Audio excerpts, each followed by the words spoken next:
تو سیکورٹی یہاں پر چیک ہوتی ہے، وہاں انہوں نے سارا چیک کیا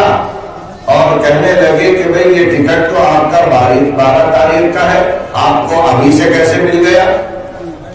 تو ہم نے کہا کہ بھئی ہمارے پاس ٹکٹ موجود ہے، دیکھیے۔ تو انہوں نے باقاعدہ دونوں ٹکٹوں کو، بورڈنگ کارڈ اور ٹکٹ کو ملایا تو دونوں کی تاریخ ہے نا، ایک میں 11 تاریخ اور ایک میں 12 تاریخ۔ اب انہوں نے بہت شک کرنے لگے، فوراً اس کے فوٹو لے لیے ساری چیزیں، اور پھر ہم کاؤنٹر پر آئے۔ اب انہوں نے جب بار بار چیک کر رہے ہیں، دیکھ رہے ہیں، تو اس میں جو ہے وہی 12 تاریخ آ رہی ہے۔ تو پھر ہم نے مولوی حیدر علی ندوی صاحب سے رابطہ قائم کیا، فوراً فون پر رابطہ ہوتا رہا، تو معلوم یہ ہوا کہ آج کی فلائٹ کینسل ہو گئی ہے اور ہم کو 12 کا دے دیا انہوں نے۔ اس لیے یہ پروگرام کیونکہ 11 کا تھا، 12 میں آنے سے کوئی فائدہ نہیں، تو پھر ہم نے سوچا کہ آپ کے ساتھ 20-25 منٹ کی شرکت ہو جائے، تاکہ آپ کا جو یہ 70واں سالانہ اجلاس اور پہلی ختم بخاری کی مجلس ہے، اس میں ہماری بھی شرکت ہو جائے اور ہمارا بھی حصہ ہو جائے۔ تو سب سے پہلے تو ہم جامعہ اسلامیہ طیبہ حالہ کندی، جو حضرت علامہ طیب الرحمن رحمہ اللہ نے قائم فرمایا تھا، جو امیر شریعت تھے شمالی شرق ہند کے، اور آخری زمانے میں ہماری ان سے ملاقات بھی ہوئی ہے، جس وقت فالج کا ان پر اثر ہو گیا تھا، اور اللہ نے ان کو بڑی مقبولیت عطا فرمائی ہے۔ پورے علاقے اور پورے خطے کے لیے وہ مرکزی حیثیت رکھتے تھے، ہر آدمی ان پر اعتماد کرتا تھا، بھروسہ کرتا تھا، اور اللہ نے ان کو بڑی مقبولیت دی تھی۔ پیارا مجھ سے اخیر زمانے میں کیونکہ ہماری ملاقاتیں بھی ہوئی ہیں، بڑی محبت کا انہوں نے اظہار فرمایا، تو اس لیے اور زیادہ اس پروگرام میں آنے کا شوق بھی تھا۔ اور ہمارے حیدر علی صاحب نے بہت ہی اہتمام سے ہر چند دن کے بعد پروگرام کے بارے میں بتلاتے تھے، اور یہاں کی جو چیزیں ہیں اس کے بارے میں بتلاتے تھے۔ تو خیر،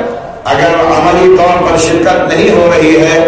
تو ماشاءاللہ نیٹ کے ذریعے سے اللہ نے ایسا انتظام کر دیا ہے کہ آدمی کہیں بھی بیٹھ کر اپنے بھائیوں سے بات چیت کر سکتا ہے، خطاب کر سکتا ہے، بنیادی چیزیں ذکر کر سکتا ہے۔ تو سب سے پہلے تو اس 70ویں سالانہ اجلاس اور پہلی ختم بخاری کی مجلس میں ہم اس کے ذمہ دار اعلیٰ، ناظم اعلیٰ مولانا ابوالخیر محبوب صاحب اور شیخ الحدیث مولانا اسماعیل علی لشکر صاحب کو مبارکباد پیش کرتے ہیں کہ اللہ تعالیٰ نے اس ادارے کو یہاں تک پہنچایا کہ ماشاءاللہ اصح کتاب بعد کتاب اللہ کا درس یہاں مکمل ہو رہا ہے۔ اللہ کا یہ فضل و کرم ہے، اللہ کا احسان ہے۔ اور اسی طرح یہ جو پروگرام ہو رہا ہے یہ زیر صدارت حضرت مولانا یوسف علی صاحب، جن سے ہمارا بہت تعلق ہے، بڑی محبت فرماتے ہیں، کئی دفعہ ان کے ساتھ آسام میں ملاقاتیں ہوتی رہی، ان کے ادارے میں بھی، ان کے گھر پر بھی، جو اس وقت امیر شریعت اور امیر ندوۃ التعمیر ہے۔ لہذا سب سے پہلے تو ہم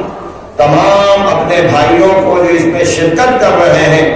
یہ بات ذکر کرنا چاہتے ہیں کہ اللہ نے علم کی بڑی اہمیت بیان فرمائی۔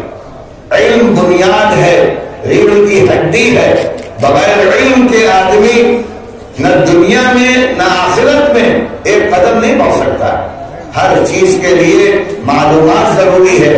اور یہ جو ہمارے مدارس ہیں یہ معلومات کا خزانہ ہے۔ اس لیے ہر شخص کو ایسے جامعات، ایسے ادارے، ایسے مدارس سے جڑنا چاہیے، اپنے بچوں کو جوڑنا چاہیے، دین حاصل کرنے کے لیے، قرآن حدیث کا درس لینے کے لیے ایسے مدارس میں آنا چاہیے۔ لہذا سب سے پہلے تو جو تعلیم سے متعلق اللہ کا حکم ہے کہ تعلیم کے ذریعے درجات بلند ہوتے ہیں، اللہ تعالیٰ ترقیاں عطا فرماتا ہے، اور سب سے بڑا مقام تو یہ ملتا ہے کہ آدمی اللہ کا خلیفہ بن جاتا ہے، خلافت ارضی اللہ کی حاصل ہوتی ہے، اور وراثت نبی اتنے بڑے مقام ہیں کہ آدمی سوچ نہیں سکتا،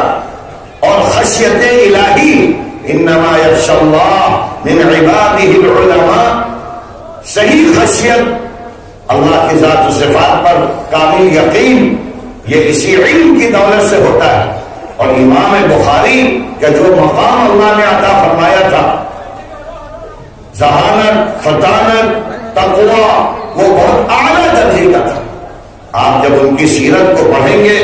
تو عجیب معلوم ہوتا ہے کہ اللہ کی طرف سے رہنمائی ہو رہی تھی، اسی لیے اللہ نے ایسی اہم کتاب ان کے ذریعے سے وجود میں لایا اللہ کہ ساری دنیا میں آج بخاری کا درس ہو رہا ہے، اور اس کی برکتیں ہر طرف پھیلی ہوئی ہیں، اور جس تقوی کے ساتھ، اللہ کی رضا کے ساتھ، اللہ کی خوشنودی کے ساتھ انہوں نے کتاب لکھی، وہ ان کی پہلی حدیث اور آخری حدیث سے معلوم ہو جاتا ہے۔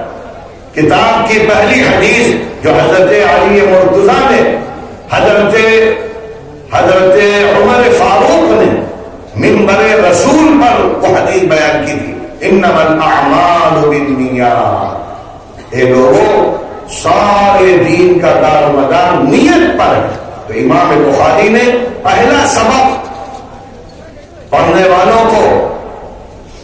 اور احادیث سننے والوں کو اور سارے مجمع میں جو لوگ آئے ہیں ان کو خطاب کر کے یہ کہا جا رہا ہے کہ دیکھو اپنی نیت کو صحیح رکھنا، اگر تم چاہتے ہو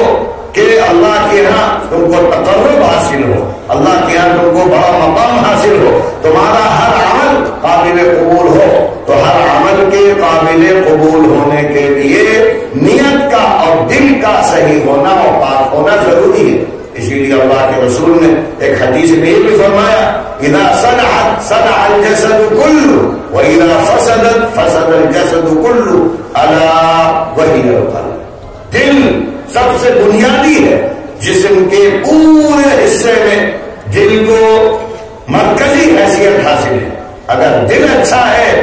آنکھ، ہاتھ، پیر، دماغ، افعال سب پاکیزہ بن جائے، اور اگر دل میں بریائی ہے تو ہر چیز بری ہو جاتی ہے۔ تو پہلی حدیث انما الاعمال بالنیات میں یہ سبق گویا کہ پہلا سبق طالبان علوم نبوت کو اور پڑھانے والوں کو، اساتذہ کو اور سننے والوں کو یہ دیا جا رہا ہے اس بخاری میں کہ جو بھی کام کرنا اللہ کی رضا کے لیے کرنا، اللہ کی خوشنودی کے لیے کرنا، تو اللہ چھوٹے سے چھوٹے عمل کو بڑے سے بڑا بنا دے گا، اور اگر نیت میں کھوٹ ہے، کمی ہے، نقص ہے، تو بڑے سے بڑا عمل یعنی ہجرت جیسا عمل اس کا بھی ثواب اکارت چلا جائے گا، برباد ہو جائے گا۔ اس کے بعد امام بخاری نے 10 مسائل بیان کیے ہیں کتاب میں جو سب عمل کے لیے ہیں، اور اس کے بعد جب آدمی قرآن و حدیث سے آراستہ ہو جائے اور پوری بخاری اس نے پڑھ لی، اور ان مدارس میں صحاح ستہ بھی پڑھائی جاتی ہے، تو اخیر حدیث میں فرمایا کلمتان حبیبتان الی الرحمن ثقیلتان فی المیزان خفیفتان علی اللسان، 2 کلمے ہیں جو اللہ کے نزدیک بہت پسندیدہ ہے اور بہت وزنی ہے میزان عدل میں، اور ان کو ادا کرنا بہت آسان ہے۔ سبحان اللہ و بحمدہ سبحان اللہ العظیم، ان 2 کلمات پر اپنی کتاب کو ختم کیا ہے، یہ بتلانے کے لیے کہ دین حاصل کرنے والوں، اے طلباء، اے اساتذہ، اے سننے والوں، تمہاری زبان اللہ کے شکر و ذکر سے ہر وقت تر رہنی چاہیے۔ تم جتنا بھی